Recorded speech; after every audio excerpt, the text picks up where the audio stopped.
이번 시간에는 지그재그 효과를 응용하는 방법에 대하여 알아보도록 하겠습니다. 아트보드 상단에서 수평선을 선택합니다. Effect, Distort and Transform, 지그재그 메뉴를 선택합니다. 지그재그 대화 상자에서 프리뷰를 체크합니다. 포인트는 포인트의 모양을 뾰족하게 만드는 코너를 선택합니다.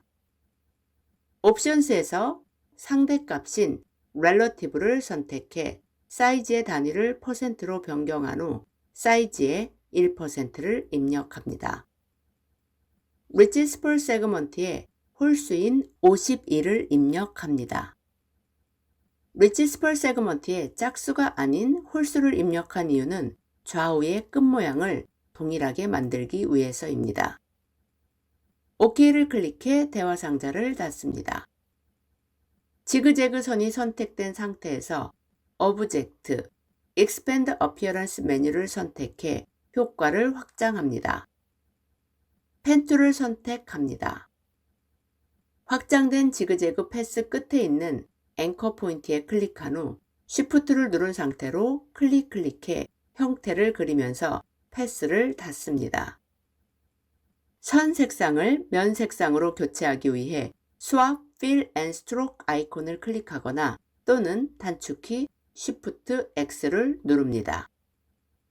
셀렉션 툴을 선택한 후 아트보드 하단에서 수평선을 선택합니다. Effect, Distort and Transform, 지그재그 메뉴를 선택하거나 또는 단축키 Alt, Shift, Ctrl E를 누릅니다. 지그재그 대화 상자에서 프리뷰를 체크합니다. 포인트에서 스무스를 선택합니다. 옵션스에서 상대값인 relative를 선택해 사이즈의 단위를 %로 변경한 후 사이즈의 1%를 입력합니다. Reaches per segment의 홀수인 7을 입력한 후 OK를 클릭합니다. 지그재그 선이 선택된 상태에서 Object, Expand Appearance 메뉴를 선택해 효과를 확장합니다.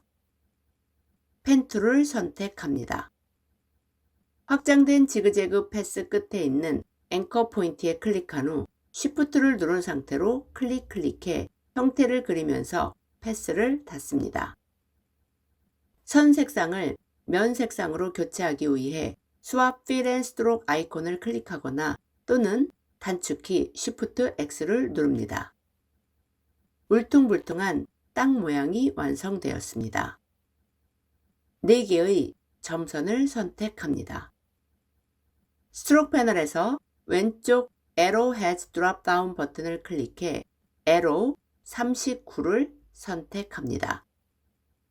떨어지는 물 끝에 꽃 모양이 만들어집니다.